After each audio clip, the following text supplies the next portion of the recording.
محترم ناظرین، السلام علیکم ورحمۃ اللہ وبرکاتہ۔ میں تمہیں طلاق دیتا ہوں۔ طارق نے غصے سے حاملہ بیوی کو گھر سے باہر پھینک کر دروازہ بند کر لیا تھا۔ پڑوسی عورت نے دکھ سے روتی بلکتی حمیرہ کو سینے سے لگایا اور اس کو لے کر ایک NGO میں چلی گئی۔ 4 ماہ کے بعد خدا نے ایک چاند جیسا بیٹا حمیرہ کو عطا کیا اور NGO کے مالک ضمیر عباسی نے حمیرہ سے نکاح کر لیا۔ ایک روز ایک نوجوان کو کوئی کار سوار ٹکر مار کر فرار ہو گیا۔ جب اس کو ہوش آیا تو سامنے کھڑی عورت کو دیکھ کر وہ چلا اٹھا، کیونکہ میں اپنے کمرے میں بیٹھی اپنی بوجھل حالت کو لیے پریشان تھی۔ جبکہ اچانک میرے شوہر کا موبائل فون رنگ ہوا۔ میں نے موبائل کی طرف دیکھا تو کسی انجان سائمہ کا نام جگمگا رہا تھا۔ میں تھوڑا حیران ہوئی، کیونکہ ہمارے خاندان میں کوئی بھی سائمہ نامی لڑکی نہیں ہے۔ میں نے دھڑکتے دل کے ساتھ موبائل فون ہاتھ میں لیا تھا۔ طارق غصے کے کافی تیز تھے۔ ان کا کہنا تھا کہ میری پرائیویٹ زندگی سے تم دور رہا کرو۔ اکثر میں ان سے کبھی کبھی لڑ جایا کرتی تھی کہ میاں بیوی میں کیا پرائیویٹ، ہم ایک دوسرے کا لباس ہیں۔ جب ہم ایک دوسرے کی بات نہیں جانیں گے تو ہمارا رشتہ کیسے چلے گا؟ لیکن طارق ہمیشہ ایک بات کہتے کہ تمہارا بندوبست میں بہت جلد کروں گا، کیونکہ تمہاری بہت زبان چلتی ہے۔ ان کی یہ باتیں میرا دل توڑ دیتی تھیں، مگر میں کچھ بھی نہیں کہتی تھی۔ مجھے میرا گھر بسانا تھا، اور اب تو خیر سے میرے پیٹ میں ان کی اولاد بھی تھی۔ میں اب ایسا کوئی قدم نہیں اٹھانا چاہتی تھی جس سے میری زندگی برباد ہو جائے۔ میں نے دھڑکتے دل کے ساتھ فون ریسیو کر لیا تھا اور کان سے لگا لیا۔ میں ابھی ہیلو کہتی اس سے پہلے ہی دوسری طرف سے روتی ہوئی آواز گونجی، طارق، آپ میرے ساتھ ایسا کیوں کر رہے ہیں؟ آپ کی بیٹی آپ کو یاد کر کر کے مر رہی ہے۔ آپ بہت برے ہیں۔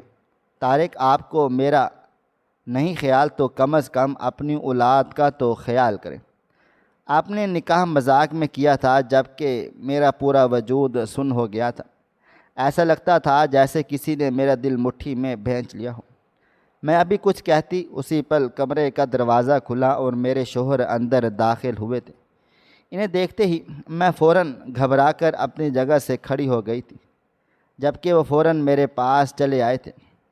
میرے ہاتھ سے اپنا موبائل فون چھین کر غصے سے سکرین کو دیکھا تھا اور کال کاٹ کر ایک زوردار تھپڑ میرے منہ پر رسید کر دیا تھا، جس کی تاب نہ لاتے ہوئے میں اسی پل زمین بوس ہو گئی تھی۔ لمحے بھر کے لیے میرا دل و دماغ تاریک ہو گیا تھا، لیکن جیسے ہی مجھے ہوش آیا میں ایک چیل کی مانند ان پر جھپٹی تھی اور ان کا گریبان پکڑ کر بولی، آپ کی ہمت کیسے ہوئی دوسری شادی کرنے کی، اور آپ شرمسار ہونے کی بجائے مجھ پر ہاتھ اٹھا رہے ہیں؟ آپ کو ذرا احساس ہے؟ آپ دو زندگیاں تباہ و برباد کر رہے ہیں، اور وہ لڑکی کہہ رہی ہے کہ آپ کی بیٹی بھی ہے۔ یہ سب کیا تماشا لگایا ہوا ہے آپ نے؟ جبکہ طارق نے میرا ہاتھ جھٹکتے ہوئے بولے، اپنی اوقات میں رہ کر بات کرو، سمجھ آئی؟ میں دوسری، تیسری، پانچویں، چھٹی جتنی شادیاں کرنا چاہوں گا میں کروں گا۔ میں مرد ہوں، مجھے اجازت ہے۔ تم عورت ہو، اس گھر میں رہنے والی ایک بیکار سی مخلوق۔ اس لیے بہتر ہوگا کہ اپنی زبان بند رکھو، کیونکہ اگر میں تمہاری زبان بند کی تو مجھ سے برا کوئی نہ ہوگا۔ طارق کی بات سن کر میں ایک بار پھر سے چلائی تھی، آپ اس طرح شور شرابہ کر کے مجھے خاموش نہیں کروا سکتے۔ آپ دوسری شادی کر بیٹھے ہیں۔ طارق، آپ کو ذرا احساس ہے؟ وہ عورت رو رہی ہے، بلک رہی ہے، یعنی آپ میرے ساتھ ساتھ اس کی زندگی بھی تباہ کر رہے ہیں۔ آپ انسان کہلانے کے لائق ہی نہیں ہیں۔ جبکہ وہ ایک بار مجھ پر پھر ہاتھ اٹھاتے ہوئے بولے، تجھے عزت کی زبان سمجھ نہیں آتی؟ میں آؤں اپنے اصل روپ پر؟ جبکہ میں بولی، تم جانور ہو طارق، تم انسان نہیں۔ تمہاری ماں نے نہ جانے کیا سوچ کر مجھ سے شادی کروائی۔ روز محشر میں ان کا گریبان ضرور پکڑوں گی، میں نے معاف نہیں کروں گی۔ ان کی وجہ سے میری زندگی اس ڈگر پر چلی آئی ہے۔ جبکہ وہ مجھے ایک زوردار تھپڑ مارتے ہوئے بولے، خبردار جو تم نے میری مرحوم ماں کے بارے میں ایک لفظ بھی کہا، ورنہ ابھی کے ابھی تجھے طلاق دے کر اس گھر سے نکال دوں گا۔ جبکہ میں ان کو دیکھتے ہوئے بولی، تمہیں کیا لگتا ہے کہ اب سب یہ کچھ جان لینے کے بعد میں تمہارے ساتھ رہوں گی؟ تمہارے منہ پر تھوک کر چلی جاؤں گی۔ جبکہ وہ بولے، اچھا ایسی بات ہے تو پھر لو طلاق۔ میں طارق احمد اپنے پورے ہوش و حواس میں تمہیں طلاق دیتا ہوں۔ جبکہ میری آنکھیں بڑی ہو گئی تھیں، میں فوراً اپنے کان پر ہاتھ رکھتے ہوئے بولی، طارق ہوش کرو، کیا ہو گیا ہے تمہیں؟ جبکہ وہ دوبارہ بولے، بہت شوق ہے نا مجھ سے زبان لڑانے کا، اور بہت شوق ہے دوسروں کے لیے لڑنے کا۔ اب تم ساری زندگی در در کی ٹھوکریں کھانا، کیونکہ تمہارے گھر والے کبھی تمہیں نہیں اپنائیں گے۔ میں تمہیں دوسری بار بھی طلاق دیتا ہوں اور تیسری بار بھی طلاق دیتا ہوں۔ ان کے الفاظ نہیں گویا خنجر تھے، ایسا لگتا تھا جیسے کسی نے میرا سینہ چیر دیا ہو اور میرا دل نکال کر ایک جلتی ہوئی بھٹی میں جھونک دیا ہو۔ میں بالکل سن ہو کر ان کو بے یقین نظروں سے دیکھ رہی تھی۔ میں حاملہ تھی، میرا 6واں مہینہ چل رہا تھا، مگر اس انسان کو بالکل پرواہ نہیں تھی۔ انہوں نے میرے بالوں کو سختی سے تھام کر میرا چہرہ اپنے چہرے کے بے حد قریب تر کیا تھا اور میری آنکھوں میں دیکھتے ہوئے بولے، بہت شوق تھا نا، اب لے لو مزے، دے دی تمہیں طلاق، اب تھوکو میرے چہرے پر۔ جبکہ میں ایک ایسے انسان کی مانند ہو گئی تھی جس کے پاس کچھ نہیں بچا تھا۔ طارق نے بالکل ٹھیک کہا تھا، میرے گھر والے مجھے کبھی بھی نہیں اپناتے۔ میں اس فرعون کو حیران نظروں سے دیکھ رہی تھی۔ شادی کے پورے 4 سالوں کے بعد ہمیں اولاد ہوئی تھی، اور اس درندے نے ایک ایسے موقع پر مجھے چھوڑا تھا جب ہم ان خوشیوں کو مناتے۔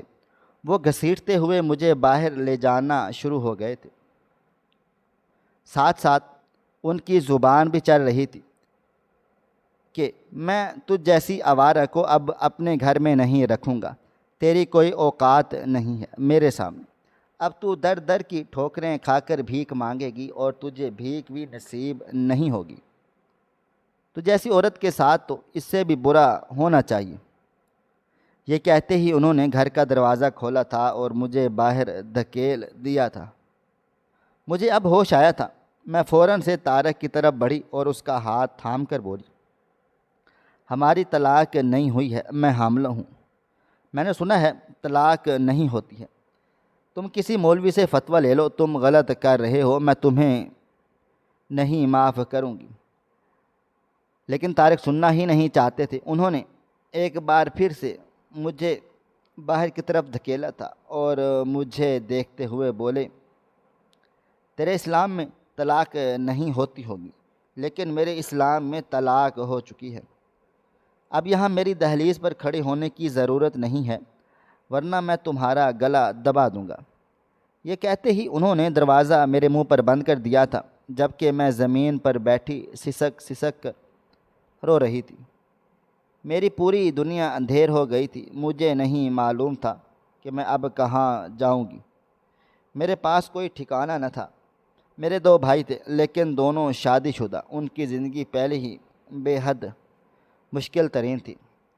غربت نے ہر انسان کو جکڑا ہوا ہے، ان کا حال بھی کچھ ایسا ہی تھا۔ اگر ان کے گھر جاتی تو بلا مقصد ان کی بیویاں مجھ پر چڑھ دوڑتیں اور مجھ میں ہمت نہ تھی ذلالت مزید برداشت کرنے کی۔ اگر ماں باپ حیات ہوں، اولاد بادشاہ ہوتی ہے، اور میں ایک فقیر کی مانند تھی، کیونکہ میرے دونوں ماں باپ ہی مر گئے تھے۔ میں کافی دیر تک زمین پر بیٹھی روتی رہی۔ مجھے مسلسل اپنے وجود پر لوگوں کی نظریں محسوس ہو رہی تھیں۔ وہ جو معلوم تھا مجھے سب حیرت سے دیکھ رہے تھے۔ ویسے یہ آئے دن کا طارق کو جب بھی غصہ آتا تھا وہ مجھے گھر سے نکال دیتا تھا۔ اس بار نوعیت مختلف تھی۔ انہوں نے مجھے طلاق دے ڈالی تھی۔ میرا گھر تباہ و برباد ہو گیا تھا۔ مجھے ایک لمحے کے لیے اس معصوم لڑکی پر بھی ترس نہ آیا تھا جو فون پر رو رہی تھی، لیکن میں کیا کرتی، اسی کی وجہ سے میرا اپنا گھر برباد ہو گیا تھا۔ ابھی لمحہ گزرا تھا جب اچانک کسی نے میرے کندھے پر ہاتھ رکھا تھا۔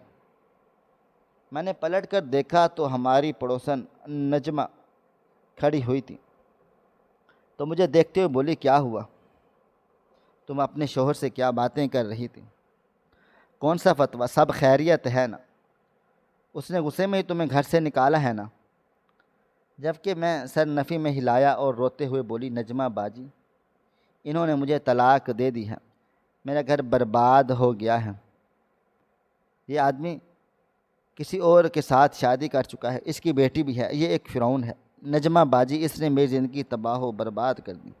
یہ کہتے ہی میں دھاڑے مار مار کر رونے لگ گئی تھی۔ محلے کی 2-4 عورتیں بھی نجمہ باجی کو دیکھ کر میرے قریب آ گئی تھیں۔ کچھ عورتوں نے مجھے سہارا دے کر کھڑا کر دیا تھا اور فوراً ہی ایک گھر سے کرسی لا کر مجھے بٹھا دیا گیا اور پانی پلایا تھا۔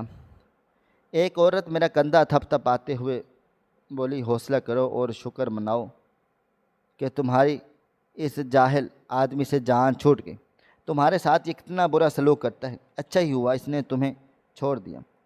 جبکہ میں روتے ہوئے بولی، آپ کی بات بالکل درست ہے، لیکن اب میری اولاد ہونے والی ہے، میرے پاس رہنے کے لیے کوئی بھی جگہ نہیں ہے، میرے ماں باپ اس دنیا میں نہیں ہیں، اس حیات میں نہیں، میں کہیں کی نہ رہی۔ یہ کہتے ہی میں ایک بار پھر سے رو پڑی تھی، جبکہ نجمہ مجھے گلے سے لگاتے ہوئے بولی، نہیں بہن، ایسے مت کہو، اللہ تعالیٰ کی سرزمین بہت بڑی ہے، اگر میرے باس میں ہوتا تو میں اپنے گھر میں رکھ لیتی، مگر میں بھی شوہر والی ہوں، بال بچے ہیں، سب دیکھنا ہوتا ہے، لیکن میرے پاس تمہارے لیے ایک بہترین حل موجود ہے۔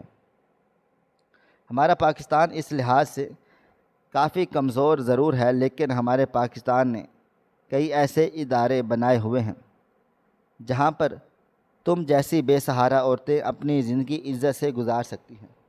میں تمہیں آج ایک NGO والے کے پاس لے جاؤں گی، مجھے معلوم ہے کہ میرا رشتہ وہاں کے ہاں کام بھی کرتا ہوگا، اسی نے مجھے بتایا تھا، تو آرام سے وہاں رہو اور اپنی ڈلیوری کرواؤ اور اپنے لیے کوئی نوکری تلاش کرو، اور جب کوئی اچھی نوکری مل جائے تو کرائے کے گھر میں اپنے بچے کے ساتھ زندگی کو دوبارہ شروع کرنا۔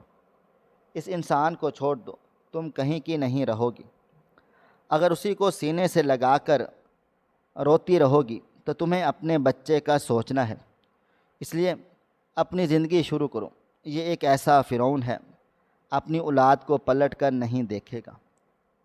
نجمہ باجی کی باتیں سن کر مجھے تھوڑا سا سانس آیا تھا۔ میں ان کو دیکھتے ہوئے بولی، سچ بتائیں، آپ واقعی ایک ایسے NGO کو جانتی ہیں؟ انہوں نے سر ہاں میں ہلا دیا تھا اور مجھے دیکھتے ہوئے بولی، ہاں، میں چادر لے کر آئی ہوں، تم بھی میرے ساتھ آؤ، میرے گھر میں ہوں، ہاتھ دھو لو، تھوڑا سا راستہ لمبا ہے، کچھ کھاؤں گی۔ میں نے سر کو نفی میں ہلایا اور اس عورت کے سہارے میں اس کے گھر چلی گئی تھی۔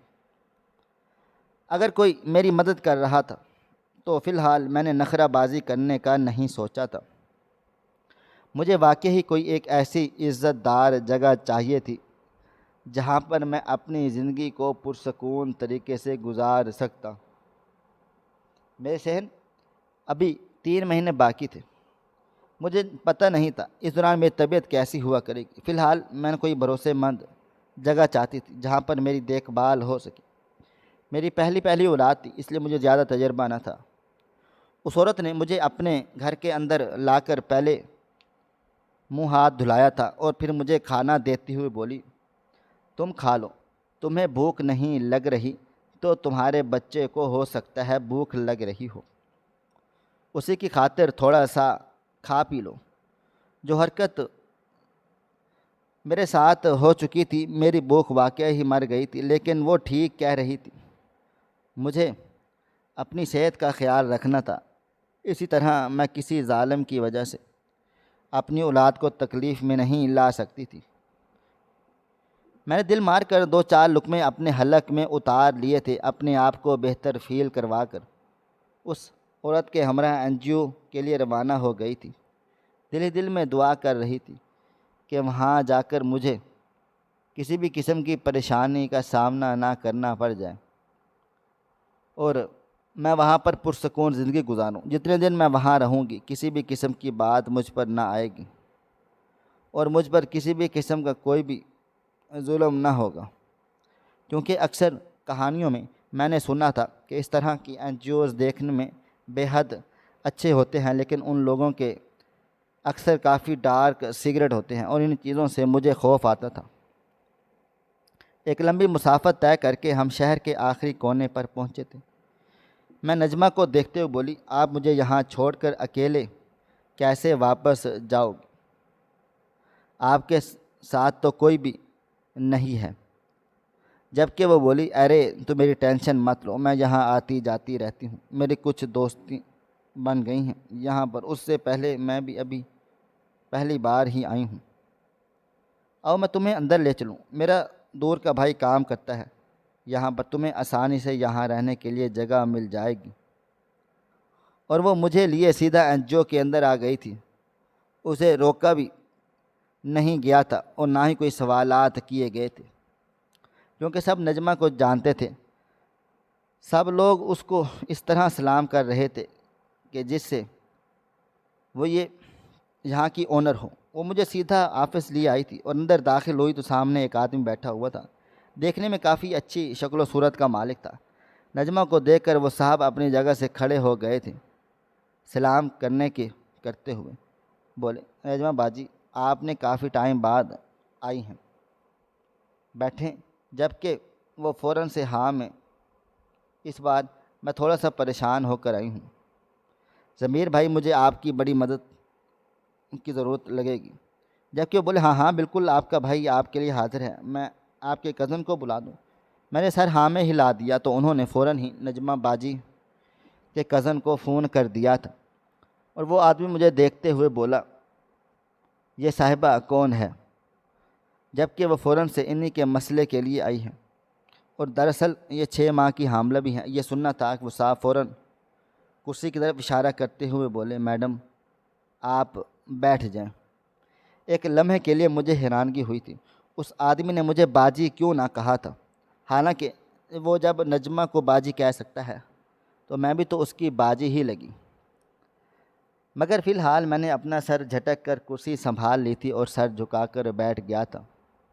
نجمہ باجی اب انہیں دھیرے دھیرے میری زندگی کی تمام تفصیل سے آگاہ ہونے لگ گئے تھے، جبکہ میں چوری چھپے ان کے چہرے کے تاثرات دیکھ رہی تھی۔ وہ وقت کے ساتھ ساتھ کافی بدل رہے تھے۔ وہ مجھے دیکھتے ہوئے بولے، آپ کی کہانی سن کر بے حد افسوس ہوا، یعنی آپ اس وقت بے حد قرب سے گزر رہی ہیں۔ میں نے سر ہاں میں ہلا دیا تو وہ مزید بولے، آپ بالکل ٹھیک جگہ پر چلی آئی ہیں محترمہ، آپ کو یہاں زندگی کے ایک پرسکون لائف دی جائے گی، اور جس میں آپ کنڈیشن میں آپ ہیں، آپ بالکل پریشان نہ ہو، ہماری این جی او آپ کے ساتھ تعاون کرے گا۔ آپ جیسے کئی عورتیں ہمارے این جی اوز میں آتی ہیں اور اپنے لیے ایک بہترین مستقبل چوز کر لیتی ہیں۔ یہاں پر آپ کو کام کرنے کے لیے جگہ بھی دی جائے گی اور اس کے بدلے پیسے بھی دیے جائیں گے تاکہ آپ اپنے بچے کی ذاتی خواہشات کو بھی پورا کر سکیں۔ عموماً جو اس کی پیدا ہونے والے کے بعد ضرورت ہوگی وہ ہم ضرور میسر کریں گے۔ جبکہ ان کی بات سن کر غمگین لہجے میں بولی، آپ کا بے حد شکریہ، آپ کی وجہ سے ہم ہمیشہ مشکور رہیں گی کہ میں زیادہ عرصہ یہاں نہیں رہوں گی، مجھے کچھ ہی وقت چاہیے، لیکن میں ڈلیوری اپنی یہیں پر کروانا چاہتی ہوں۔ میری بات سن کر وہ فوراً سے بولے، نہیں، آپ کو جب تک رہنا ہے آپ آرام سکون سے رہ سکتی ہیں۔ میں نے آپ کا نام وغیرہ درج کر لیتا تھا، کاغذ کی کارروائی مکمل ہوتے ہی آپ آرام سے اندر کو جا سکتی ہیں۔ ان کی باتیں سن کر میں نے دھیرے سے سر ہلا دیا۔ چند لمحے کے بعد نجمہ باجی کا کزن بھی آ گیا، انہوں نے بھی مجھے کافی سہارا دیا۔ بہن آپ پریشان نہ ہوں، اگر دنیا میں ایک مرد ظالم ہے تو سب مرد ظالم نہیں ہوتے، آپ ہماری بہن ہیں، ہم آپ کا خیال رکھیں گے۔ میں نے یہی الفاظ ضمیر صاحب کے منہ سے سننا چاہتی تھی، لیکن وہ ایسا کچھ بھی نہیں بول رہے تھے، بس وہ ٹکر ٹکر مجھے دیکھے چلے جا رہے تھے، جو مجھے نہ جانے کیوں بہت عجیب سے لگ رہا تھا، اور اللہ تعالیٰ نے عورتوں کے دل میں ایک ایسی صفت بھی رکھی ہے کہ وہ بآسانی مردوں کی نیت پہچان جاتی ہیں، اور ضمیر صاحب کی نیت مجھے بھائیوں کے جیسے نہ لگی تھی۔ کاغذی کارروائی مکمل ہوتے ہی نجمہ مجھے لیے اندر کی طرف بڑھ گئی تھی۔ جیسے ہی ہم رہائشی جگہ پر پہنچے، تمام عورتیں نجمہ کے گرد پھیل گئیں۔ سب اس سے ایسے مل رہی تھی جیسے نجمہ واقعی ان سب کی بڑی بہن ہو۔ میں نے مسکرا کر نجمہ کو دیکھا تھا، جو آج میرے لیے ایک فرشتہ بن کر آئی تھی۔ میں ایک طرف کو جا کر بیٹھ گئی تھی۔ نجمہ سب سے ملاقات کر کے انہیں آخر میں میرے پاس لائی تھی، اور میرا تعارف سب سے کرواتے ہوئے اس نے کافی زیادہ ہدایات کی تھی کہ میرا خیال رکھا جائے۔ کئی عورتیں اس وقت میری دوست بن چکی تھیں، جبکہ مجھے ایسا لگنے لگا تھا، محسوس بھی ہونے لگا کہ ابھی تھوڑی دیر پہلے میری طلاق ہوئی۔ لیکن اب ان سب کی سنگت میں دھیرے دھیرے مسکرا رہی تھی، اور دل ہی دل میں اللہ تعالیٰ سے دعائیں مانگ رہی تھی۔ اے میرے اللہ، میرے پروردگار، 4 سال میں نے بہت اذیت کے گزار ڈالے ہیں، مجھے اب تھوڑی سی راحت دے دینا۔ میں اپنی اولاد کے ساتھ خوشحال زندگی گزارنا چاہتی ہوں، لیکن مجھے نہیں معلوم تھا کہ میرا بیٹا ہے یا بیٹی۔ لیکن میں نے اپنے دل ہی دل میں تہیہ کر لیا تھا، جو بھی پیدا ہوگا میں اس کی خوب اچھی تربیت کروں گا، اور خون سے اپنے باپ کا ہے، لیکن ان کی تربیت ایسی کروں گی کہ وہ اپنے باپ کی پرچھائی بھی نہیں بنیں گے۔ وقت دھیرے دھیرے گزرتا چلا جا رہا تھا۔ مجھے آج یہاں پر آئے ہوئے 1 ہفتہ بھی ہو گیا تھا۔ صبح سے میری طبیعت کافی عجیب و غریب سی ہو رہی تھی۔ میں نے کچھ کھایا پیا بھی نہیں تھا۔ ابھی کچھ دیر پہلے ہی جب اچانک تمام عورتیں اٹھ کر چلی گئیں، جانا شروع ہو گئیں۔ سب نے اپنے سروں پر دوپٹہ پہن لیا۔ میں تھوڑا سا حیران و پریشان ہو گئی تھی کہ میں نے اٹھنے بیٹھنے کی کوشش کر ڈالی تھی، لیکن مجھ میں اتنی حوصلہ ہمت نہ تھی کہ میں وہ اپنے پاؤں بھی سیدھے کر پاتی۔ اسی پل ضمیر صاحب اندر آئے۔ تمام عورتیں فوراً ہی انہیں جھک کر سلام کرنے لگ گئی تھیں، کیونکہ وہی اس NGO کے مالک تھے۔ وہ سیدھا میرے بیڈ پر چلے آئے اور مجھے دیکھتے ہوئے بولے، محترمہ، آپ نے صبح سے کچھ کھایا پیا کیوں نہیں ہے؟ کہ آپ کو معلوم ہے نا، آپ کی طبیعت ایسی نہیں ہے، آپ کو ایک دن کا کھانا بھی بلا ضرورت چھوڑیں۔ جبکہ میں فوراً سے بولی، سر میری طبیعت عجیب ترین ہو رہی ہے، مجھ سے نہیں کھایا جا رہا۔ جبکہ وہ فوراً سے بولے، اگر ایسا کچھ ہے محترمہ تو آپ اندر جا کر ڈاکٹر کو دکھا دیں۔ یہاں پر ہم نے ڈاکٹر بھی رکھے ہیں، صرف آپ لوگوں کی وجہ سے۔ اگر آپ لوگ اس طرح سے لاپرواہی کریں گی تو آپ کے بچے کا کیا ہوگا؟ آپ کو اپنی صحت کا خیال رکھنا چاہیے۔ یہاں کوئی مذاق نہیں چل رہا، آپ کی زندگی ہے، یہ ان کا فکر ہے۔ کہ مجھے نہ جانے کیوں اچھا سا لگا تھا، لیکن جس طرح وہ مجھے ڈانٹ ڈپٹ رہے تھے، میری آنکھوں میں آنسو آ گئے تھے۔ فوراً ہی 2 عورتیں میرے قریب چلی آئی تھیں۔ وہ سختی سے عورتوں کو دیکھتے ہوئے بولا، میں نے تم سب کو تاکید کی تھی کہ ان کی طبیعت غافل ہو جائے گی، تاکہ سب خیال رکھیں گے، تو آپ ان سے غافل کیسے ہو سکتے ہیں؟ فوراً سے انہیں ڈاکٹر کے پاس لے کر جائے۔ اگر مجھے اب معلوم ہوا انہوں نے ایک وقت کا کھانا بھی چھوڑا ہے تو میں آپ سب کا کھانا بند کر ڈالوں گا۔ زندگی میں پہلی بار ضمیر صاحب شاید اتنا غصہ ہوئے تھے۔ وہاں پر موجود عورتیں ان کے جانے کے بعد یہی سرگوشی کرنے لگ گئی تھیں۔ سب ایک ہی بات کہے جا رہی تھی، کیا ضمیر صاحب کو ہوا کیا ہے؟ حالانکہ انہوں نے کبھی اس طرح سے برتاؤ نہیں کیا تھا، اور کھانے کی بات تو انہوں نے زندگی میں نہیں کی تھی کہ ہم آپ کا کھانا روک دیں گے۔ کچھ عورتوں نے مجھے معنی خیز نظروں سے دیکھنا شروع کر ڈالا تھا، جبکہ میں بری طرح سے چھپ گئی تھی۔ مجھے فوراً سے ڈاکٹر صاحب کے پاس لے کر چلے گئے۔ انہوں نے میرا چیک اپ کرنے کے بعد مجھے کچھ وٹامن کی گولیاں دے دی تھیں، اور تاکید کی تھی کہ اگر آپ واقعی اپنی صحت کا خیال رکھیں، کیونکہ آپ کا بچہ بہت کمزور ہے ان کی بات سن کر میرا دل دھڑکنا بھول گیا تھا۔ میں نے سر ہاں میں ہلا دیا اور فوراً سے دھڑکنے ان لوگوں کے ساتھ کمرے میں واپس آ گئی۔ وقت تو تیزی گزرتا چلا جا رہا تھا۔ 3 مہینے کا عرصہ کس طرح بیتا کچھ پتہ نہ چلا۔ آج میری ڈلیوری تھی۔ صبح سے ہی مجھے درد اٹھ رہا تھا۔ کئی بار میں عورتوں کو بتا چکی تھی کہ یہی سب مجھے کہہ رہی تھی کہ ابھی فی الحال تم ٹھہرو، بے شک تمہاری ڈلیوری ہے لیکن کوشش کرو نارمل ہو، سی سیکشن نہ ہو۔ تمہاری زندگی پوری تباہ و برباد ہو جانے کا سوال ہے۔ جبکہ وہ مسلسل ایک ہی بات کہے جا رہی تھی، میری طبیعت ٹھیک نہیں، مجھے بہت تیز بخار ہو رہا ہے۔ ابھی 4 دن لمحے گزرے تھے کہ وہ پہنچے ہوں گے۔ ضمیر صاحب سے آرڈر ملا کہ فوراً باہر گاڑی میں پہنچایا جائے۔ تھوڑی حیران ہوئی کیونکہ عورتوں نے یہی بتایا تھا کہ یہاں پر دائی وغیرہ کو بلایا جاتا ہے اور پھر بچہ پیدا ہو جاتا ہے، مگر پھر مجھے باہر کیوں بلا رہے تھے؟ میں تھوڑا سا گھبرائی ہوئی لیکن ان عورتوں کے پاس باہر چلی گئی۔ وہاں پر ضمیر اپنی عورتوں کے مستقبل نہ تھے، کیونکہ ضمیر صاحب بیٹھے انتظار کر رہے تھے۔ عورتوں کا سہارا لیے میں ان کے ساتھ آگے بیٹھ گئی تھی، جبکہ وہ سیٹ بیلٹ لگاتے ہوئے مجھے آپ سے کچھ ضروری بات چیت بھی کرنا تھی، اس لیے میں آپ کو ہاسپٹل لے کر جا رہا ہوں۔ میں کسی بھی دائی وغیرہ پر آپ کے حوالے سے بھروسہ نہیں کر سکتا۔ ان کی باتیں سن کر حیرت سے سنی تھی۔ گاڑی سٹارٹ کرتے ہوئے مجھے حیرت کا جھٹکا لگ گیا تھا۔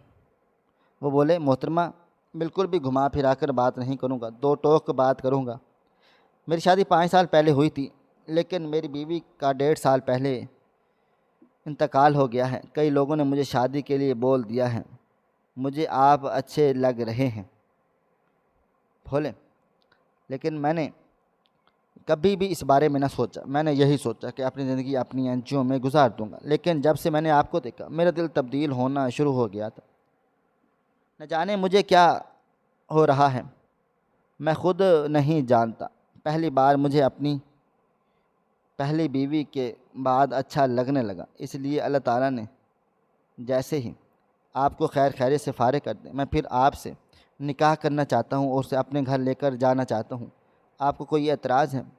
جبکہ میں بے اختیار بولی، ابھی فی الحال میں ان باتوں کی طرف دھیان نہیں دینا چاہتی، ابھی صرف مجھے اپنے بچے کا سوچنا ہے۔ جبکہ وہ فوراً سے بولے تھے، سیکیور وغیرہ کر رہا ہوں۔ نکاح نامے پر ہم واضح طور پر یہ سب چیزیں درج کر دیں گے کہ آپ کی اولاد میری اولاد ہے، تمام خرچہ اس کی زندگی کی آسائشیں، پڑھائی لکھائی میری طرف بڑھ ہے، اور شادی کی سب ذمہ داری میری ہوگی، آپ پریشان نہ ہوں۔ جبکہ میں اب خاموش ہو گئی۔ ضمیر صاحب بہت نیک انسان تھے، انہوں نے واقعی کئی عورتوں کی زندگی کو تبدیل کر دیا۔ مجھے کچھ سمجھ نہ آ رہا تھا، فی الحال میں کیا بولوں۔ میں چپ ہو گئی تھی۔ ایک مختصر مسافت طے کر کے ہم ہسپتال پہنچ گئے تھے۔ میری حالت ابھی فی الحال بہت بری بھی نہیں تھی، ایسی نہیں تھی، اور میں مزید کسی بارے میں سوچتی رہی تھی۔ ہسپتال پہنچتے پہنچتے میری حالت مزید خراب ہو گئی اور مجھے فوراً آپریشن تھیٹر لے گئے۔ نارمل کا کیس نہیں تھا۔ کچھ دیر کے بعد اللہ تعالیٰ نے مجھے ماں کے درجے پر فائز کر دیا تھا۔ مجھے بیٹا ہوا تھا، ایک چاند سا خوبصورت بیٹا جسے دیکھ کر کسی کا دل بھی پگھل جائے۔ جس وقت نرس نے مجھے میرا بچہ دکھایا تھا، میری آنکھوں سے آنسو بہنا شروع ہو گئے تھے کہ میں ماں بن گئی ہوں، اور یہ احساس میں لفظوں میں بیان نہیں کر سکتی کہ اس وقت میں کیسا محسوس کر رہی تھی۔ بے شک یہ بچہ طارق کی وجہ سے مجھے ملا تھا، لیکن یہ میری اولاد تھی۔ 9 ماہ سے میں نے اسے اپنی کوکھ میں پالا پوسا۔ میں جانتی تھی یہ کیسا درد ہے۔ ہسپتال سے میری چھٹی 2 دن کے بعد ہوئی تھی۔ مجھے لگا تھا کہ ضمیر صاحب ابھی فی الحال نکاح کی بات دوبارہ نہیں کریں گے، مگر وہ مجھے انجیو لے کر نہیں گئے، بلکہ وہ مجھے اپنے گھر لائے تھے، اور اندر آتے ساتھ ہی جب میں نے مولوی صاحب اور گواہ وغیرہ دیکھے تو میں دنگ رہ گئی تھی مگر میں نے کوئی چوں چرا نہیں کی تھی اور نکاح کے لیے راضی مندی سب کو دے ڈالی تھی۔ اپنے بچے کو سینے سے لگائے میں نے قبول ہے کہا تھا۔ دل ایک لمحے کے لیے ڈرا بھی تھا، کیونکہ جس وقت مجھے طارق نے گھر سے باہر نکالا تھا اور میں نے اس NGO میں قدم رکھا تھا، میں نے یہی سوچا تھا کہ میں شادی نہیں کر پاؤں گی، میں اب ساری زندگی اپنی اولاد کے لیے ساتھ گزاروں گی۔ لیکن شاید قدرت کو کچھ اور ہی فیصلہ کیے بیٹھے تھے۔ وقت کی رفتار نہ کبھی تھم پائی ہے اور نہ ہی کبھی تھم سکے گی۔ میرا 16واں مہینے ضمیر صاحب نے بڑے پیمانے پر ولیمے کی رسم ادا کی۔ NGO کی تمام عورتیں میرے ولیمے میں شامل ہوئیں۔ اپنے بچے کو سینے سے لگائے میں ان کے ساتھ ساتھ چل پھر رہی تھی، جبکہ وہ سب سے خوش اخلاقی سے پیش آ رہی تھی، مجھے ملوا رہی تھی۔